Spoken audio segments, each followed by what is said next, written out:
Hello everyone. And welcome to something new. What if Sid or Shadow was in high school DxD? That's right. We are mixing it up. If you enjoy, please like, subscribe and share the video. I did not write the story. The writer is Danzy Dans. Please support them. Now let's dive in. This is a weird thing to say, but I can't shake this bizarre feeling, a gut-deep, unsettling certainty that's telling me I've been transported to the wrong story, the wrong world.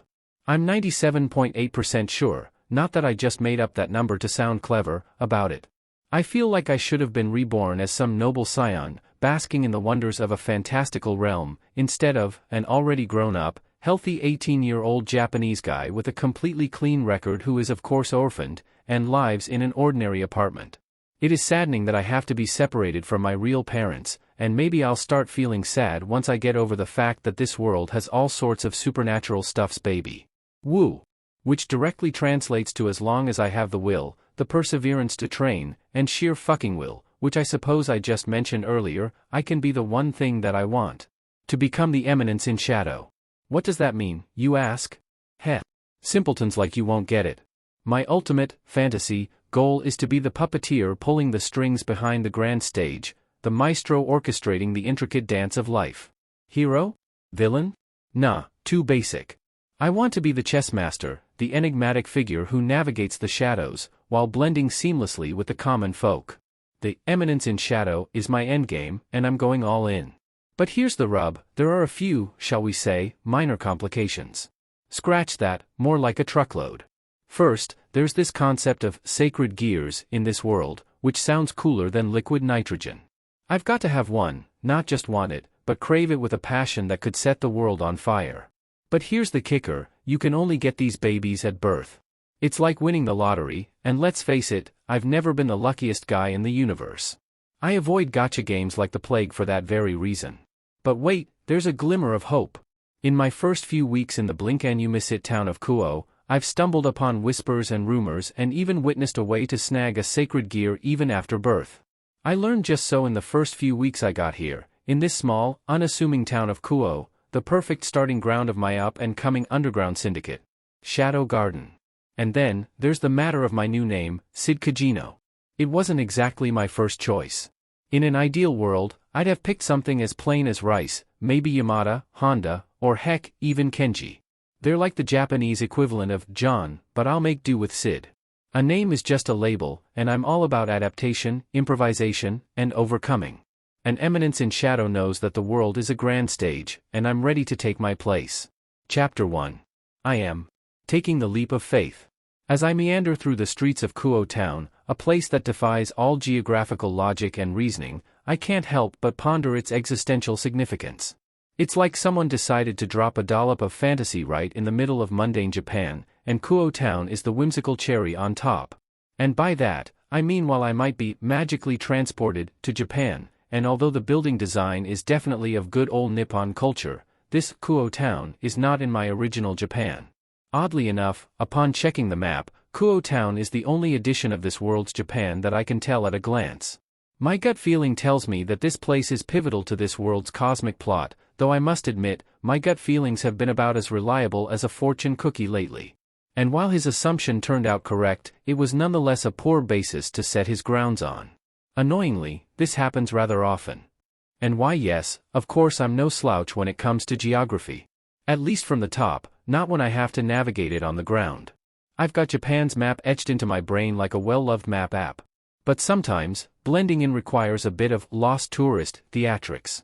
If a VTuber can feign bewilderment in the heart of Tokyo, then consider me an Academy Award nominee. But let's not call it mere pretense, it's an art long forgotten, the mob fu, one that I have perfected in my old world. Now, let's get back to the real plot twist, magic. I can feel it in my bones. I've got this strange sixth sense tingling, telling me that magic is as real as those peculiar vending machines that dispense anything you can imagine. How I unlocked this magical perception is anyone's guess. Was it the waterfall meditation, my profound TV gazing, my dedication to yoga, the awkward attempt at Ouija board communication, the 40-day, let's be Jesus, fasting experiment, spoiler alert, I'm not Jesus, or maybe it's because I once tried to summon Cthulhu with the Rwaihi enchant. Beats me. The methods are irrelevant, as long as I can sense that there's magic that is potent in this world, that's all that I give a crap about. Magic, my friends, magic is like free Wi-Fi in this world, it's everywhere, and it's begging to be tapped into. Now I can sense it, caress it with my newfound magic radar, but can I wield it? What's the point of being tuned into the magical wavelength if you can't crank up the volume? Especially when everyone around me seems utterly clueless about this mystical gig. They're just regular, non-magic savvy folks, navigating the banal maze of everyday life. I used to dream about a world where magic was as normal as ATM withdrawals, where using magic is an ordinary thing that won't freak the public, so this does make my goal of blending in with the masses a lot more difficult. In other words, a challenge. Nice. I mean, excellent. Challenges are my jam, my bread, and my butter. I thrive on them, and I'm here to prove that even in a world of magic and mystery, I can take this world's oddities by the horns and make them dance to my tune, all while maintaining my disguise as an ordinary guy who somehow landed in this magical circus. Behold, the eminence in shadow. But I do need to find people that can use it, observe and learn from them. To defeat the magic users, or anyone else for that matter, I must first become a master observer. It's all about gathering intel, learning the ins and outs of my potential adversaries. How do they fight? What's their preferred stance? Do they favor a particular weapon, or do they summon magical artillery like it's happy hour at the wizard's pub? And, perhaps most crucially, their range of engagement, that's the golden nugget of information. Back in my old world, folks couldn't just conjure a sword out of thin air or shoot bullets from their fingertips. They certainly couldn't dash 5 meters in the blink of an eye. Magic is the game changer, a wild card that could either tip the scales in their favor or expose their vulnerabilities if they over-rely on it. Now, here I am, 3 days deep into this bizarre realm, and my luck has been about as consistent as a broken vending machine. Plus, I've been thrown back into the high school grind, reliving the glory days of 2nd grade. Yes, it would be oh so convenient to ditch school altogether. After all, I've aced this level before back in my old world with a perfectly average score. But getting expelled or suddenly requesting an escape from a prestigious school and scholarship for no apparent reason? That's a flashing neon sign that screams, "Pay attention to me." And that's not the kind of attention I'm seeking. No, I've opted for the covert approach, the path of shadows and subtlety. I don't want to be recognized, let alone remembered. It's a rocky road, full of pitfalls and tightropes, but it's the road I've chosen, and I don't do things half-assed. After all, becoming the eminence in shadow means I must master the art of blending in while I study the world's new rulebook, even if that means enduring high school once more. Yo, Sid, a voice I'm growing all too familiar with, a boyish voice, calls out from my left. Ah, it's Hayadu. Hayadu Issei. A brown-haired classmate of mine. Just your average guy, like most of the students here. I can sense that this school houses some supernaturals, but I can't pinpoint them yet. It's as if they have some kind of scrambler or jammer installed, scattering their magical traces. Knowing they're here is one reason I can't just up and leave this school. Normally, Hayadu would be flanked by his 2 best, and probably only, friends, the Baldy and the Glasses, collectively known as the Perverted Trio. Hayadu is the leader of the trio, and I have absolutely no intention of turning it into a perverted quartet, as catchy as that might sound. This time, it's just Hayadu though. Hey, I greet him casually. Sup? You free today, Sid? He asks, and I can practically smell his ulterior motive from a mile away. That, or he desperately needs a shower. If you're going to ask me to get you porn mags, it's still a no. Just because I'm 18 doesn't mean I'll buy stuff for you. Unless you're paying me. No. It's not that. And damn, you're a cheapskate. His swift denial sounds more like an outburst. Could it be that he's about to share something of actual worth for once, and it has nothing to do with ogling girls and why the pattern of their panties somehow hold a key to a great secret? He continues somewhat nervously, in a way that makes me want to smack him. Look, man. I got a date. Huh? Seriously? I guess miracles do happen. As expected from a world of magic. Well, good for you, I say to him. Genuinely, of course. And sort of surprised. Congrats. Hee thanks, wait, no. Look, man, thanks for that, but I need your help. I'm not buying you condoms. Not that. Hayadu exclaims before pausing to consider. Wait, for real? Do you carry one? No, of course you don't. You're afraid of girls. Yeah, man. Girls freak me out. I lie naturally as I breathe, letting the words roll off my tongue as smoothly as butter melting on a hot pancake. Hayadu, my unsuspecting comrade in this high school charade, raises an eyebrow and offers a sympathetic look. I'm sorry for you, dude. We all have our burdens to carry, I sigh, and he mirrors my expression, probably thinking my condition is the worst thing in this world since stubbing your toe. In truth, I'm not afraid of girls, not even a little. But in this sea of estrogen-drenched academia, where the majority of students sport pigtails and butterfly clips, it's just so much more convenient to paint myself as one of the non-threatening background players. It reduces the number of regular folks I need to interact with to keep up my mob mask, and staying away from them won't raise suspicion. If anyone asks, I'll just claim it's the result of some traumatic past experience or some other plausible-sounding nonsense. My utterly unremarkable straight black hair further helps me blend into the sea of unpopular guys. Hayadu, bless his clueless mob heart, plows on despite the awkwardness. You're probably the worst guy I can ask this, but I literally have no one else to turn to. His voice oozes desperation, and embarrassment tags along for the ride. Is he really going to ask me for dating tips? But seriously, man, if you could drop some first date wisdom on me right now, that'd be great. Seriously great, he pleads insistingly, his eyes wide with a mix of hope and desperation. It's like watching a drowning man cling to a piece of driftwood that's actually a rubber duck. He really did just ask me for dating tips. My brother in Christ, are you stupid? I'm scared of girls. It's like asking cat grooming tips from someone who's scared of cats. It's like asking a fish for advice on mountain climbing. A worm on how to fight birds. You do realize you're asking a guy who's afraid of girls for dating advice, right? I don't even know what your girl is like. Well, yeah, but you're logical, he exclaims, latching onto my non-existent expertise and as if logic is the secret sauce to successful dating. And my girl, huh? I like the sound of that. Anyway, come on man, give me some pointers. I'd ask Matsu or Moto, but yesterday, those two looked ready to uppercut me when I spilled the news. Of course, they would. Just a few days ago, you three were having a brotherly sob session about the agony of being single. How did I know? I was invited. I humbly rejected it, thanks to my part-time work. Should I take her to the amusement park, he wonders aloud, his eyes filled with stars, envisioning a whirlwind romance amidst cotton candy and roller coasters. That sounds good, right? There's rides and rides. Haunted houses. Isn't that a bit much? Are you rich? Didn't you just spend your allowance on those stuffs? Those stuffs is a roge, he suddenly shouts, before slumping down. But yeah, I'm broke. Well, a common ground. Well, when in doubt, go for the most basic answer. Take her to the movies before you eat? You don't have to do much when watching a movie, and you can always just talk about it later when you eat if you're clueless. Hearing that, his eyes glittered like he's found the way. Dude, you're a genius. Why didn't I think of that? Thanks, Sid. Next ramen is on me. If things go well, I mean. And off he goes, likely to meet his newfound love interest. I can already tell that I'll be learning what not to do from him when I'm in full mob mode, making that kind of rushed exit is definitely on the list. As for me, it's time to make like a mob and skedaddle. Normal mobs don't stick around school. I'm on my way somewhere that's definitely not school when it hits me like a feather-light caress on my skin, the essence of magic, faint but undeniable. It's like someone tickled my magical antenna, and boy, do I feel tickled. Excitement courses through me as I follow the mystical trail. Imagine my surprise when I find out that the source of this arcane beacon is none other than Hayadu's new girlfriend. Well, isn't this a plot twist for the ages? You sure you're a mob, Hayadu? Nevertheless, this is excellent news for my covert magic studies.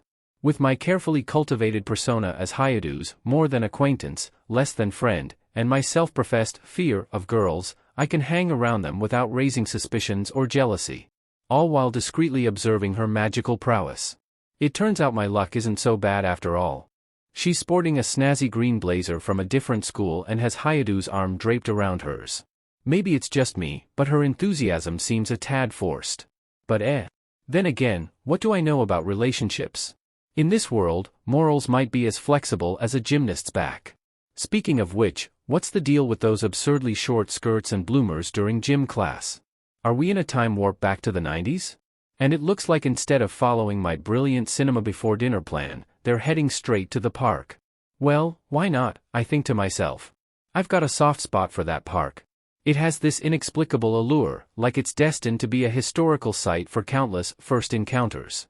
Call it a Chuni's intuition, but I predict many dramatic meetings here in the near future, like a low-budget movie with a limited set of shooting locations. I keep my distance, blending into the crowd as if I'm an assassin on a mission. Fortunately, the park is a hot spot for high schoolers from various institutions, including that girls' school, and, well, who knows which other ones. Names and educational institutions are not exactly my forte. As they venture deeper into the park, things take an intriguing turn. He's always wanted to say that. A ripple in the fabric of reality catches my attention. It's tricky to describe, but trust me, it's there. Those two lovebirds vanished near a fountain out of nowhere, like they've walked into the back rooms. Yet, oddly enough, no one else seems to notice this disappearing act. No one but me, the unassuming observer who's now seriously considering getting a detective's hat. I fixate on the spot where they vanished, examining the threads of magic that have unraveled like a frayed sweater. It's like they've entered a different room, one I can't quite access. The fountain has become a mysterious gateway, and I'm the nosy neighbor peering through the curtains. Let me in. Let me in, goddammit. Regardless of where I try to enter this sphere, it seems you're unceremoniously spat back into the first room. My repeated circling around the fountain doesn't help my reputation. The bystanders wisely opt to keep their distance from the weirdo doing interpretive dance moves around a public water feature. Time for a different approach. These are essences of magic, like threads in the cosmic sweater. They should be able to be cut, right? But with what? Or how? Logic tells me that they can only be interacted with by something of the same or higher plane. I'm pretty much Mr. Mortal, but so is Hayadu, and he got in there somehow. So maybe it doesn't reject things that aren't of the same origin. All he needed was a medium, which, in this case, is the girl. So I need another supernatural to help me get into this hidden room. Well, isn't that convenient? Any supernaturals hanging around, ready to assist? No? Yeah, I thought as much. Time to take matters into my own hands, quite literally. I find a bench at a comfortable distance from the fountain and settle down, adopting a posture as if I'm about to meditate or pray. Onlookers are giving me strange looks, but right now, I couldn't care less. I need to empty my mind, focus, and, achieve tranquility. It's difficult at first, but once you get the hang of it, it's as easy and relaxing as sipping tea. In this tranquil state, my senses sharpen, and I tune out all the unnecessary noise. The world around me fades away, and the park-goers are no longer in my visual field. Instead, I see it. I see them. The skies have taken on a purple hue, and I'm grinning like a madman as I behold the fabric of magic for the first time. It's like a mystical light blue, scattered and formless like damaged cobwebs, with one massive cocoon encasing the entire fountain. My fingers delicately pluck a wayward strand of magic, handling it like cotton candy that doesn't melt all over your hands. It's got that cool, liquid feel, like tar without the icky goo factor. If I can just figure out a way to vacuum this stuff up, the possibilities are practically a wizard's dream. But for now, I've got myself a marble-sized essence of magic, let's call it mana, for simplicity's sake, and it's a solid start. I can't help my grin from evolving into a full-blown, ear-to-ear Cheshire Cat's grin. Here I stand, Sid Kajanu, pioneer of a new era, holding the key to what I'll affectionately dub the shadow dimension. It's thematic, you see, and it fits perfectly alongside the ordinary dimension, like a ninja in plain sight. As I feel a glorious laugh bubbling up, I decide to save it for later. The moment requires stealthy preparations. I need to slip into my disguise and tuck away my backpack, for the birth of the eminence in shadow draws near. Oh man, the excitement coursing through my veins is practically electric. Good thing I've got both the time and cash to order my custom outfit. Naturally, it's all black. After all, you can't have the eminence in shadow flaunting neon pink threads. That would be a fashion faux pas of epic proportions. Chapter 2. I am a lost person? Huh? All suited up, I don't need a mirror to know I look dope. Unfortunately, black jeans and black pea coat with a custom hood underneath the collars don't make me look that unique. I mean, I got these online, so these are just my temporary shadow outfit. But for now, these, a black masquerade mask and red-colored contact lenses shall suffice. If I had more time, I'd have gelled my hair to style it differently. Maybe once after I mastered how to control this world's scattered mana, yet another made-up term he made on the spot, I can do all this in a flash. Until then, I'll make do with what I got. Huh? Where do I get all the money from? Heh. I'll always find a way. He got money from buying questionable 18+ things for Hayadu and the gang. As for my weapon of choice, while you can't go wrong with a sword, because swords are really versatile. First, you can have sword users use a different weapon and suddenly become more powerful or badass, or have sword users flourish their blade before a battle, or have them borrow their companion's weapon and suddenly master them. Haha, I can handle this weapon too, immediately multiplying their badassery points. That's just way too cool. Also, swords with black blades. I really like when the blade reflects that ominous-looking gleam, and it's amazing how it can look really cool.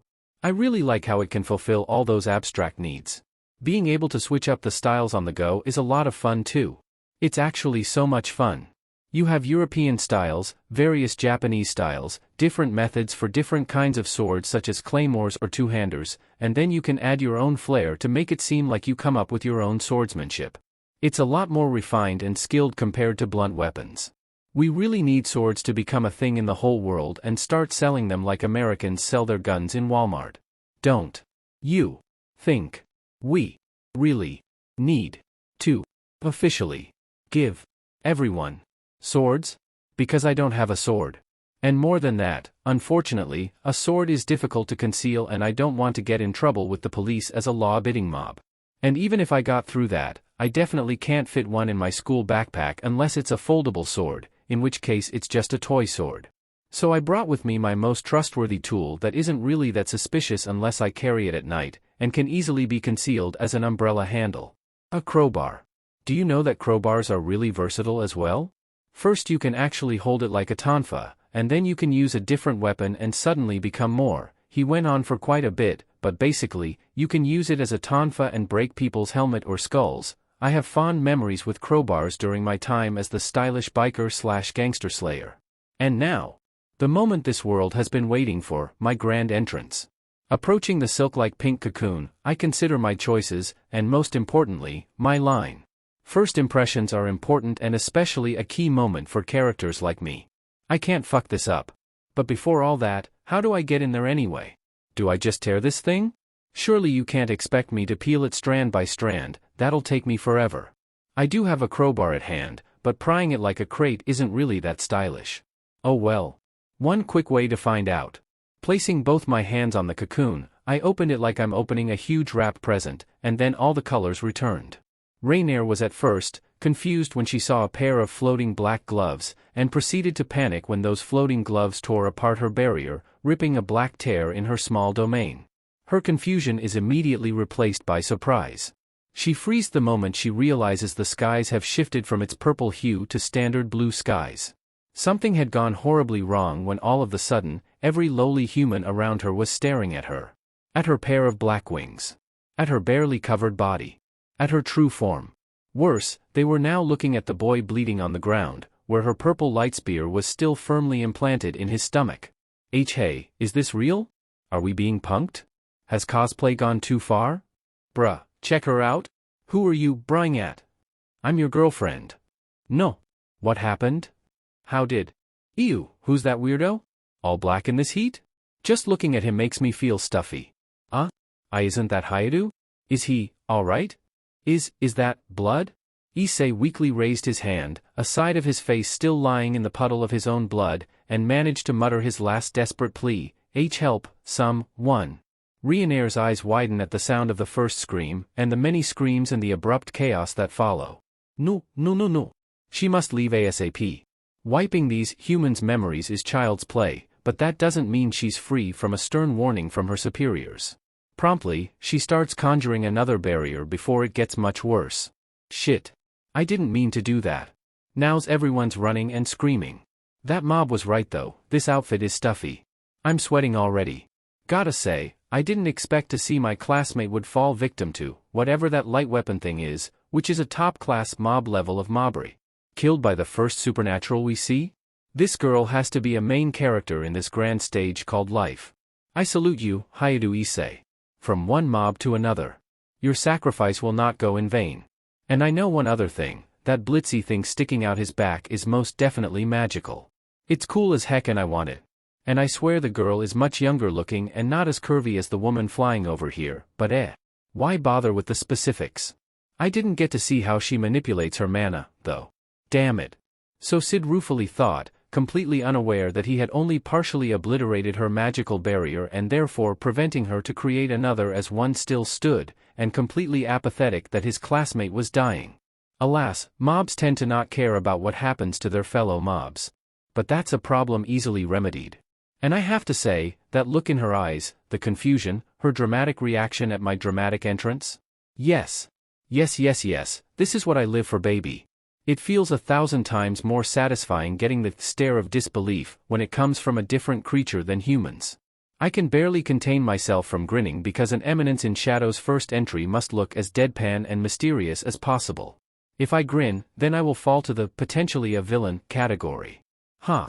And to think this is only the beginning of everything. I'm gonna have some sweet time as Shadow. The standoff unfolded in the dwindling twilight, as the sun's last rays cast long shadows across the desolate landscape. Raynier's furious outburst cut through the gathering darkness, her eyes honing in on the enigmatic figure before her, quickly pinpointing that this masked weirdo is the cause of it all. You! Who in the hell are you? Are you hired by the devils? Oh, there's devils in the mix too? Well, that's a spicy revelation. So, does that make you the fallen angel in this play? Thought Sid, excitedly, despite his 3C, calm, cool, composed, shadow persona. Raynier stared at him, waiting. But then his voice, unnaturally deep and emanating a low metallic rumble, was a stark contrast to his former mundane existence as a mob. Seely. Ashitfucka messed up, Shadow? Raynier narrowed her eyes but her glare persisted. Stylized Shadow? I am Shadow, he said, inwardly cursing himself. He who lurks in the shadow, to hunt the shadows. Stylized Shadow? She included the wrong name, much to Sid's dismay. Heh, whatever. Wiping their memories are just minor setbacks, but his grin cut Raynier's monologue, leaving her baffled. Is he grinning? Is he that confident or is he just stupid? Why do I get the shivers right now? Meanwhile in Sid's mind, you've gotta be kidding me, memory manipulation? Write that down. Write that down. TCH. I've done what I needed to do. Dealing with you is a welcome bonus.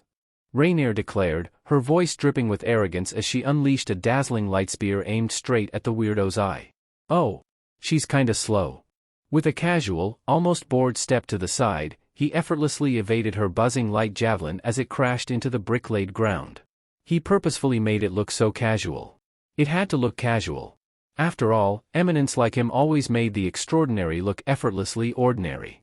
Raynier's eyes widened, doubt creeping in as she recognized the true extent of his prowess, and the deep muck she might have gotten herself into. That aside, he didn't forget his observations as well. Got a good aim. Maybe a standard for her kind? What's the matter? Shadow hums, craning his neck a little to one side at the perfect degree to adopt the underestimating look, fueling Raynier's ire and burning away her doubts. Oh, you've done it now, bastard.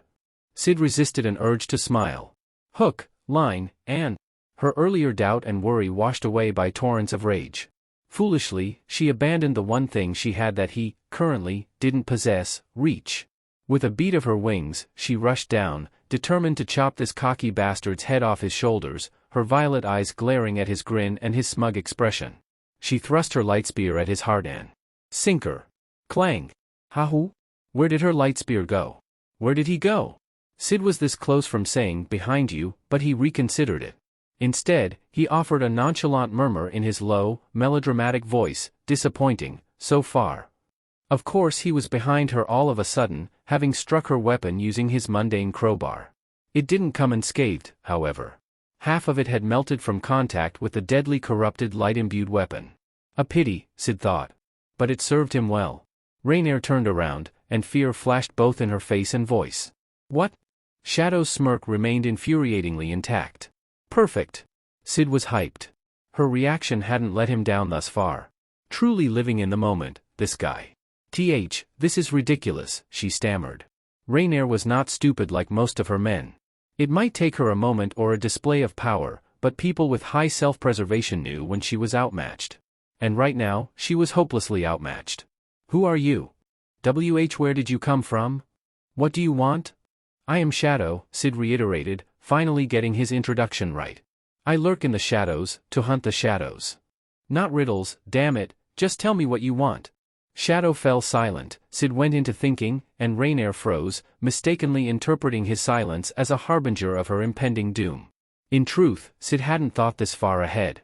He was here for some fun, a crash course in magic, and a hearty dose of entertainment, which, so far, he'd found in abundance.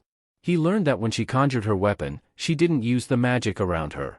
There were no changes to it. Her magic came from inside her. Now that he spared some time to think, he could use some knowledge about this supernatural part of the world. Everything, he finally replied with a menacing undertone. Everything you know about this world. What? He tipped his chin up ever so slightly, crimson contact-lensed eyes glaring at her with an air of melodramatic intensity. I'll tell you everything I know. Jay, just don't kill me, she pleaded, terror overtaking her. Sid tilted his head, savoring the fear he'd instilled. Rainier had never felt such intense dread, and she couldn't help but feel a pang of envy for the deceased boy she'd so unceremoniously disposed of. Kill you? Shadow chuckled darkly. That depends on you. Rainier bristled.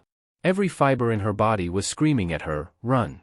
Yet her legs refused to move, deciding to collapse under the sheer pressure he emitted instead. Break. Dang, that was a blast. Seriously, it was like mega fun. No, scratch that, it was super mega ultra fun. LARPing, folks, it's where the real action's at.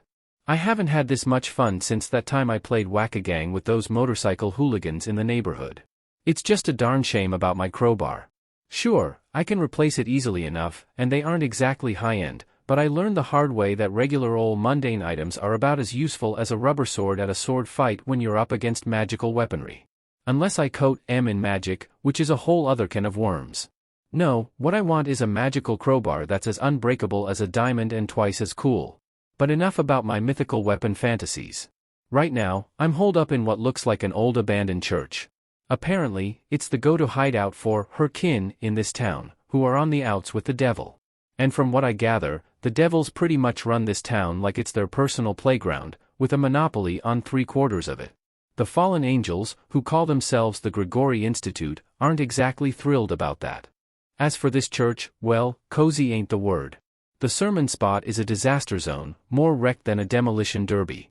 Statues of holy figures lie in heaps of rubble or are scattered all over the place. And that giant cross on the front wall? It's seen better days, it looks more like a lowercase r than a t. Rainier, the fallen angel who dragged me here, gestures for me to take a seat on one of the few unbroken pews, where she starts spewing information like a fountain, but here's the kicker, she still thinks I might offer any second. While I'm not exactly weighed down by a ton of moral dilemmas, I'm not here to send her to fallen angel heaven, or wherever they end up. She's my golden ticket to this otherworldly knowledge, and you don't find that stuff at your local public library. Trust me, I've read all their books. But the real bombshell is this, she believes that I hailed from another world. A lost realm? I mutter, sounding all serious, with one hand propping up my chin, and my index finger striking a pose against my chin as if I'm lost in some profound thought. Why yeah, she stammers. She still looks like she's 1 foot in the grave. Elaborate, I prod, trying to keep the suspense up. There are multitudes of realms in this universe. Earth, hell, heaven, Olympus, these are just to name a few. These known realms are what make up the core worlds. Multiverses. Rad, I see. Bridging these realms is the dimensional gap, she goes on. I continue to nod, like I'm the wise guru of nodding. But there have been several occasions where realms beyond the core worlds, the realms we didn't even know existed, pop into the gap for a moment. But a moment is long enough to mess with the already chaotic energies and create rifts or chasms. I deploy another tactical nod, pretending I'm following along like I'm in on the cosmic secrets and learning new lingo. Anything tiny, a person or a group of people, an item, occasionally a strange animal, pops up in any of the core worlds, we call it rifts, she explains, her voice barely above a whisper. If she's making this stuff up on the spot, then I am one thoroughly impressed eminence in shadow. Anything bigger than that is a chasm. In this case, that makes you a lost person. Most of them rarely ever remember their past, though. I see. His eyes reflected a profound intensity, narrowing slightly as he lowered his gaze in deep thought. His sleek black eyebrows are usually furrowed, showing their determination to unravel a complex issue or delve into their memories. His crimson eyes were redder than hell's infernal flames. Rainier gulped. When she didn't have to fear for her life and actually paid some attention to this unknown attacker of hers, he was actually rather striking. Strong too. Enigmatic? Definitely. Now, if she could manipulate him into doing her bidding. What the fuck? I'm a lost person? That actually stunned me. Hit me like a ton of mystical bricks. The thing is, I remember most of my past life, so does that still make me a lost person? Or just half lost? Partially lost? This is getting more tangled than a plate of spaghetti at a kid's birthday party. Listening to her, it's like she's tossing ideas around like spaghetti on the wall, but it's so elaborate that I can't tell if she's a master bullshitter or if she's genuinely onto something. What kind of world was yours? She suddenly asks, snapping me back to the conversation. Oh, you want to see who's better at spitballing? Well, hold my metaphysical beer. A world better left unknown. I begin with all the dramatic flair I can muster, which is both dramatic and flairish, acting like I'm recalling a painful, tragic memory that all those anime characters annoyingly do. It was a cold, dark world where the Age of Fire had ended. The first flame had long since faded, yet all of its residents cling desperately to their dying embers, seeking refuge against the terrors that lurk in the prominent darkness. It was a place where embers were your only company, whether it was day or night. A world where we yearn to see the first flame again, sun, if you will. She's silent for a moment. I'm sweating just a bit. Please, oh please, buy my well-crafted bologna. Wow, that's depressing as hell, she stammers, clearing her throat. Yeah, I think I'll be a little bit more grateful I'm here. Alright. She bought it. A testament to my impeccable bullshittery. You said your name is Stylized Shadow? And with that cryptic statement, he vanished once more, leaving her bewildered and shaken in his wake. In an undercover facility meticulously crafted and operated by the Grigori Institute, within the confines of a sterile hospital room purposefully designed to serve as the current holding cell for a recently discovered lost person, a pair of eyes slowly flickered open in the dimly lit space. These eyes bore a striking violet hue and a beastly glint that seemed to defy rationality. A single word echoed within her thoughts, a single name that carried immense weight: boss, man. Her eyes snapped wide open, revealing the contracted violet pupils that now resembled menacing slits. A manic thirst for flesh surged within her, awakening her primal instincts and flooding her veins with adrenaline. With an explosive burst of inhuman speed, she lunged from her bed, shattering the feeble straps that had been meant to hold her in place and obliterating the supposedly impenetrable steel door as though it were mere paper. A manic, unhinged roar erupted from her, filling the corridor with terror and chaos. She sprinted forward, her body still clad in the bloodied patient garb, her movements a frenzied blur of aggression and violence. Red warning lights bathed the corridor in a sinister hue as screams reverberated through the facility. Subject Delta has breached containment. Begin containment measures. This is not a drill. I repeat, this is not a drill. Chapter 3. I am lurking in the shadows. It has come to my attention that I may have landed in the same classroom as a named character. And what's a named character, you ask? Well, in a nutshell, they're the folks who actually have names in a story. You know, the important ones. They might not always be the protagonist, mind you, they could be the big bad villain or a fan-favorite sidekick. Anyway, you get the picture. Named characters are the ones who make mobs, like me, go, holy smokes. It's them. The person. I've got a sneaky feeling named suspicion that Hayadu Issei is no longer part of our humble mob squad. And he's not just any named character, he's a rare breed. Why? Well, according to my flawless logic derived from countless movies and novels, named characters often stand out like a sore thumb among us mobs. But this guy? He's blending in better than a chameleon at a rainbow convention. Or so I thought. Now that I ponder it, he and his two fellow girl-crazy buddies are like oddballs in this sea of regular dudes. They're seriously off the deep end. They even tried to rope me into being their lookout while they tried to peek into the girls' changing rooms. Specifically, the Kendo Club girls' changing rooms. Naturally, I declined. I'm all for befriending the trio because they're pretty darn hilarious, but there's more to it than that. I thought they were the epitome of perfect mob characters, and mobs gotta stick together. Mobs unite, right? But alas. Even my calculations can be wrong, sometimes. And I'm 100% convinced that Hayadu Issei is no longer a mob. He's not even at the NPC level. He's no longer a filler character. You know, the kind I, as Sid, aim to be and uphold. Turns out, this Sid fellow is a transfer student at Kuo Academy, the typical setting for an MC to stumble into. But fear not, Sid Kajino is no run-of-the-mill MC material. Now, why am I so sure that Issei has been promoted from mob status to something grander? Well, for starters, he was freaking dead. As far as I'm concerned, dead people don't typically show up at school, hale and hearty. But here he is, flesh and blood, no worse for wear. I watched the light of life flicker out of him just yesterday. Gruesome, sure, but I don't view this world the same way I did my previous one. The me of my old world, I considered my story done and dusted, and this world and whatever shenanigans are happening here are like the bonus stage. Morality? It's not really on my radar. I'm here to do what I've wanted since I existed as some guy in my previous world. I can't vividly remember my name or some bleary points in my past, but I don't lose sleep over that stuff. So, I've categorized people into named characters, mobs, NPCs, and so. Edgy? Perhaps. But it simplifies things. It's kinda hard to play chess when you start drawing faces on the pawns and get attached to them. Anyway, let's circle back to the main point. If that wasn't enough evidence to label Issei as a named character, there's also the whole sacred gear business. Man, sticking sacred in front of anything automatically makes it twice as cool. Maybe I'll one-up it. Divine Gear, anyone? Metal Gear Rising? Revengeance Device? I'll figure it out later. Right now, our guy Issei is in full freak-out mode about his girlfriend-turned-murderer. Apparently, nobody remembers her except for yours truly. I'm not entirely sure why or how, but my memories remain untouched. Maybe they simply forgot me, must be thanks to my perfect mob act. I've become such a background fixture that whoever's doing the memory wiping didn't even bother with me. Hats off to me for being the ultimate mob.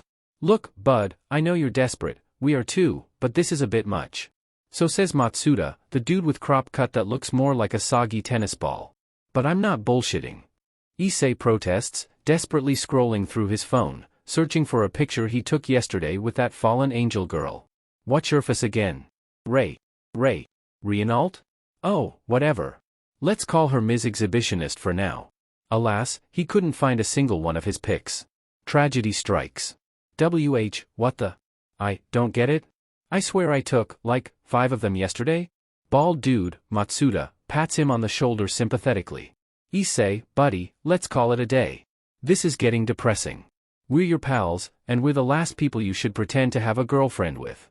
Issei tilts his head, and for a moment, he starts to doubt himself, it seems. Huh? Was it all just a dream? Probably, Motohama, another fellow mob except with glasses, adds. A dream so real you thought it was real? I've had dreams like that too. Waking up is pretty depressing. Issei sighs and scratches his head. Man, this blows. I guess I should say something as well. Well, at least it was a pretty wild dream, huh? Why yeah. I died at the end though. Got stabbed. Oh well. My brain still aches from trying to process the whole Lost Realm spiel. I'll just nod and pretend to care. Kaya. Yuto senpai. Oh boy. Speaking of named characters, here comes another one. Yudo Kiba.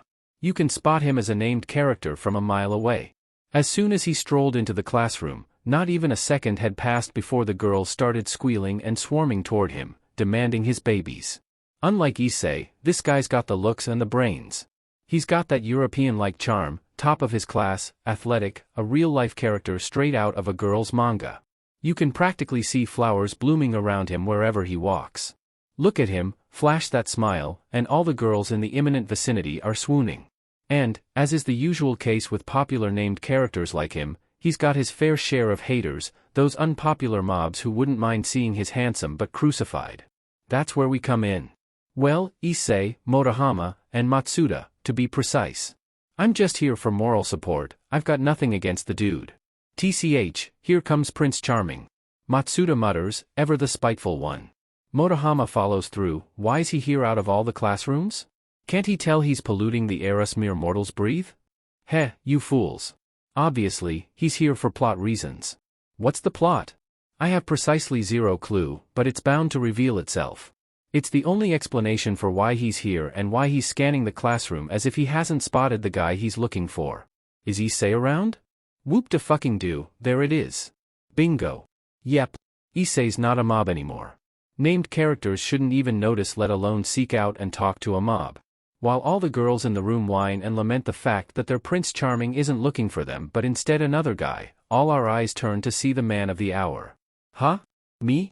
Issei points at himself, dumbstruck, before getting all huffy. What the hell do you want with me? I'm not going with you. Matsuda eggs him on. Yeah, Issei. Go tell him. President Rias would like to speak with you. Issei stands up almost in an instant. The guy practically rocketed the moment he heard that name. Gladly, much obliged. Please pardon my manners. Traitor. Saracen. Go bald, shitstick. Both Motohama and Matsuda exclaim in vain, watching their friend turn traitor leave the classroom with gusto, inching closer to the treasure these two can't possess. I have to play the part too, so I'm yelling as well. Issei's exit is also accompanied by the wailings of the female students. Is it just me, or is everyone in this school hilariously dramatic? The girls have returned to their little circles, chatting away about whatever topics had them going before Blondie made his grand entrance. It's almost like they didn't realize they were going absolutely bonkers over him. Something smells fishier than a seafood market in July, and it's got nothing to do with maritime life. I've got a theory, memory-altering stuff. That Blondie over there? Probably a fallen angel too, messing with memories. Oh, and speaking of oddities, have you seen the length of those girls' skirts? And where are all the male teachers? Are they part of some underground club or secret society? And let's not even start with the mob characters and their peculiar hair colors. That girl's hair is a shade of bubblegum pink, and that guy's is greener than a leprechaun's dreams. And that gal over there? Her hair's orangish, like it's on the fence about being ginger. Are these even real colors? Meanwhile, us dull guys, we're all sporting variations of brown or black, with Matsuda's hair looking like a permanently soggy tennis ball. I'm chalking it up to otherworldly weirdness. As long as I can carve out my own slice of fun in this bizarre universe, I couldn't care less about the rules. Well, mostly. As long as it doesn't crash my mob life's party, it's all good. Not even a single care to spare. And Issei's transformation into a named character? It's a silver lining for me. Now, he's shining like a supernova in a room of dim stars. All eyes should be on him. Obviously, I'm waiting for the perfect moment to reveal Shadow's existence to the supernatural side of things, but now I'm standing at a crossroad. A new path opened up yesterday thanks to the lost person thingamajig. If I take the path of chasing after the mysterious otherworlder, it means waving goodbye to my gig as the eminence of Shadow in this world. It wouldn't make sense for a rookie from another realm to outshine me after only a month. Sure, it's the easier option. Less effort, less late-night cramming about the mystical workings of this world. But will it truly satisfy my craving for adventure and intrigue? Read, My Secret Chuyuni Fantasies. Hell no. Who do you think I am, as Shadow, some run-of-the-mill side character? A chess master never goes for the easy moves. I'll be the eminence in Shadow come what may, even if I have to start my own secret society to unlock the mysteries of this supernatural realm. While these folks are busy flipping skirts, I'll be flipping stones, unraveling the enigmas of this world one shadow at a time. So here I am, standing at the crossroads of destiny, with a head full of grandiose plans and a name like Stylized Shadow to avoid. I've spouted my lofty ambitions, but the truth is, I have no clue what I want to do next. Priority number one, though, is making sure I don't flub my next introduction as Shadow. The next time that enigmatic persona emerges, it has to be at the most epic, jaw-dropping moment imaginable. I'm talking at least 3 people and at least 3 in the room going, who the hell is he, or how is he so damn powerful? Anything less, and it's back to the drawing board for my alter ego. Ideally, there should be someone formidable enough to give me the nod, you know, that nod of recognition that screams, this guy means business. As long as magic courses through this thrilling world, nothing is out of my grasp. Damn, that was a slick line. Nothing in this world is beyond my grasp. Very appropriate for Shadow. And speaking of Shadow, I definitely need to up my outfit game for that persona. My usual wardrobe takes me minutes to put together, even if I do it in the Shadow dimension. I need something magical, something that allows me to slip in and out of it in a flash, preferably with a badass visual effect, like billowing black smoke with violet sparks. Yeah, that's the ticket. It's time to work on that for the next transformation. Time to level up the Shadow aesthetic. Break. So, I've decided to lay low for the week, straight to my part-time job at McDonald's and then diving into the Shadow dimension afterward. Yeah, you read that right, I'm flipping burgers to make ends meet. Money may not buy happiness, but it sure can buy some sweet stuff, and also mostly because I want money. But let's not dwell on my financial woes right now, we'll save that sob story for another time. In summary, your boy's scraping the bottom of the piggy bank right now. Now, here's the juicy part about the Shadow dimension. When I'm in there, time in the real world moves at a snail's pace. I tested this whole time dilation thing with a wall clock. I ain't got fancy equipment, and it turns out that for every hour I spend in the shadow dimension, only a single minute passes in the real world. Which is, as you may perceive, dope as hell. It means I can slip in and out of reality faster than you can say supernatural shenanigans. The possibilities are endless. Picture this: I appear behind my enemy in the blink of an eye, drop a killer one-liner like, "too slow," or, "you're fast, but not fast enough," and then bam. I'm gone. As the eminence in the shadow, I've gotta create an insurmountable gap between me and whoever I'm up against. They should be left in awe or forced to admit they can't touch me.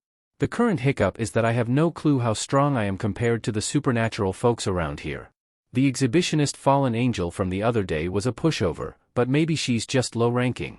I need a real challenge, someone to test my powers against. I was hoping I could test my powers against a bad guy, but no. This town has no biker gangs or rampant criminal activity. Hell, I've been here for a bit more than half a month, and other than that incident with Hayadu last week, it has been so ridiculously peaceful. They say it's the calm before the storm, but what if the storm's on vacation or something? So, here I am, roaming the town at night, well, more like gliding above the rooftops. I'm working on honing my magic control. I can't fly yet, but I can create solid platforms right under my feet. It took a couple of days of falling flat on my face before I got the hang of it. Once you figure it out, you can mold it into anything your heart desires. I'm still a newbie, though. My magical platforms are basic stuff, but this is just the beginning. Soon, I'll be crafting a badass outfit with it. The magic in this world is so, what's the word here, raw? Flexible? It's like Play-Doh for the soul. Once you figure it out, you can mold it into anything your heart desires. I'm still a newbie, though. My magical platforms are basic stuff, but this is just the beginning. Soon, I'll be crafting a slick outfit with it, with a billowing cloak and a hood that hides half my face, so I can pull off cool smirks. Because, seriously, running around the night sky in a trench coat? It's cool and all, but it's also stuffy as hell. I bet it looks so epic, though, a shadowy figure silencing through the air, his dark cloak billowing theatrically despite the lack of any breeze, lit by the vibrant moonlight. I can see it in my mind's eye. Just don't ask me to paint it, because I can't. Trust me, I've tried. Fortunately, being an underground mastermind doesn't require artistic talent. But enough of that. Soon. Tonight, I've decided to scrounge around the ruined industrial zone. Apparently, the place burned down years ago, leaving behind the skeletons of warehouses and factories. You'd expect it to be a haven for vandals, but oddly enough, it's mostly untouched. Just soot and ashes among the ruins. It used to house heavy machinery, which I'm sure has been pilfered by looters or seized by the authorities. Still, you never know what treasures might be lurking here. Call me a romantic, but I've always dreamt of stumbling upon some unexpected buried treasure worth a cool $1,000,000. Because goddammit if I ain't broke. I swear, the residents of this town are so docile, they'd probably serve a robber tea and ask if they'd gotten lost instead of calling the cops. It's like Pleasantville meets the Twilight Zone. But let's not dwell on the strange piece of this place. My aimless wandering has finally paid off. I can hear commotion coming from one of the warehouses, tucked away in the far corner of this district. Its strategic location probably saved it from the fiery fate that befell the others. It's relatively small, could maybe fit a commercial airplane if you squint.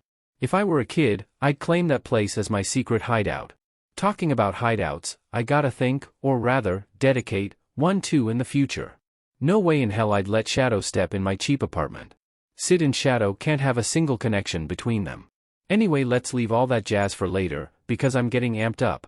The clang and bam coming from the warehouse are without a doubt the sounds of a violent clash, and judging by the erratic mana flow around that place, it's undoubtedly the work of supernaturals. Time for some sweet action. Break. In a manner completely uncharacteristic of what one might expect from an eminence in shadow, Shadow wormed his way up to the warehouse's roof, his lithe form lying flat as he peered intently through the skylight.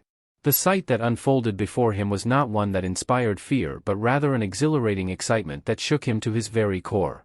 Down below, amidst the sprawling floor of the warehouse, a supernatural brawl was in full swing. One particular entity grabbed Shadow's attention. It was like something out of a mythological fever dream. The creature had the lower body of a mammoth but the upper body of a curvaceous human woman. It's like a centaur that has really let herself go. What's her parents like? A human and a woolly mammoth? And as if battling such an aberration wasn't bizarre enough, the woman unleashed a beam of energy from her WHOA. Did she just fire lasers out of her nipples? Seriously? Engaged in combat with this peculiar adversary was a group of individuals, though it didn't seem like they were taking the threat entirely seriously. Even more intriguing, Sid recognized most of them, well, at least their faces. The one having a go at the monstrous hybrid was unmistakably Yuto Kiba. Oh, he's pretty fast. Is he faster than me though? At that moment, the blondie seemed content to dart around, gracefully evading the monster's powerful strikes and attacks. Shadow, ever the curious one, decided to eavesdrop on their sideline conversation by tuning into the vibrations of the mana in the area, akin to two cans connected by a string. Is a knight. As you can see, his speed and agility are greatly enhanced. Didam? Even my eyes can't keep up with this. I feel like I'm in a shounen anime. You know joke, bud, wait a minute. This voice? Huh? Hayadu? Sid squinted his eyes to focus at the figures standing under the shadow cast by one of the pillars and, well. Fancy seeing you here. And next to you is? A stunning crimson-haired woman with notably ample assets, further accentuated by her crossed arms, supporting them from beneath. She was clad in the female uniform of Kuo Academy, he noted, as were the others. Indeed, they were all students from his school, and Sid would have recognized them sooner if he had bothered to remember their names or faces. He was far from the outgoing type. Risa? Risa Gregory the First think? Wait, that sounds off. Because it was. Unless Rias had a name change, Rias was still Rias. Sid was the kind of person that remembers faces, not names. Now who's the midget here? White-haired. Short. Flat. And yet she could easily lift the monster that was the size of a small house with ease, thanks to her powers from the Rook piece. A fact that Shadow simply scoffed at. Borrowed powers were no true powers. The fight had dragged on for what felt like an eternity, more akin to a lecture than a true battle. Yet, Shadow didn't mind. In fact, he welcomed the opportunity to gather information about these supernatural beings, their roles, and their peculiar terminology. Words like devil, stray devil, evil pieces, knight, rook, queen, and pawn were thrown around, all reminiscent of the popular board game that had seen a surge in sales due to a TV series in his old world. Sid had taken an interest in that game as well, not because of the TV series, but because he assumed Shadow must have Shadow-esque hobbies. Playing the piano was one of them, and chess was another. Regrettably, he had been so absorbed in his mob life that he hadn't attained the title of master or any other lofty rank in the world of online chess. Devils, eh? So Blondie's not a fallen angel? Hayadu's also one of them as well, a servant at that. Bit weird choice of word, but whatever. If it were up to him, he'd picked associate. It sounded more formal and therefore cooler. Are they enemies with the fallen angels? Or do they just coexist and simply tolerate each other's presence? And what about the angels? Any angels around? As the lesson neared its conclusion, Shadow positioned himself by the skylight, his fake, crimson eyes laser-focused on the fierce battle below. His fingers tingled with anticipation, and a sly grin crept across his face as he readied himself for his grand entrance. A clean sweep echoed in his mind as he envisioned the dramatic moment. He would shatter the glass with flair, descending upon the scene like a shadowy avenger. His magic-infused crowbar would find its mark, plunging straight through the stray devil's head, throat, and lungs, a symphony showcasing Shadow's brutal efficiency and elegance. It was a brilliant plan, at least according to him. As long as it made him look good, it was a good plan as far as he was concerned. Consequences be damned, he could handle those. Yet, just as he was about to execute his flawless plan, the stray devil's head was unceremoniously severed from her shoulders. Her body slumped lifelessly, the female humanoid head rolling to a corner, eyes wide open. She was dead before she even realized it. Thus, Sid expressed his disappointment eloquently in his mind, "You're shittin' me. Who's writing this goddamn scene?" "I did. How dare you steal my spotlight?" Fuming, livid, scathing, Shadow nonetheless kept his composure and let Sid do the fuming bit in his mind. Shadow should never lose his cool even in the face of the unexpected, which was truly the reason why Shadow retained a cool demeanor despite the smoke of frustration oozing from his head. It became apparent that it wasn't the stray devil who had disrupted his scene, for they too appeared baffled. If that was neither of us, Shadow listened to the voice of busty redhead, Rias Gremory, or at least that's what he dubbed her. Then who did? Emerging from the shroud of darkness, the figure of a woman took deliberate steps, unveiling her presence to the dumbstruck and highly alerted devils. In a cruel twist of fate, she stole Shadow's coveted spotlight. With each measured stride, she walked into the dim lunar glow filtering through the skylight. The echoing tap of her wooden sandals on the cold factory ground sounded like a distant drumbeat, sending shivers down the spines of those fortunate enough, or unfortunate enough, to witness the unfolding scene. As the woman inched closer to the ethereal light, her features became distinct. Draped in a flowing black kimono that bled seamlessly with the shadows, she revealed herself to the devils. The fabric whispered its approval as a gentle breeze swept through, and mystical purple flames danced around her, giving her a rather intimidating air and consequently making Sid envious as hell, but at the same time, also inspired him to up his ante should his moment ever arrive. A murmur of surprise and fear rippled through the devils, who recognized her immediately. "You, Kuroka," Rias remarked, her tension bleeding to her voice. "Enizama." "Hello there, sister."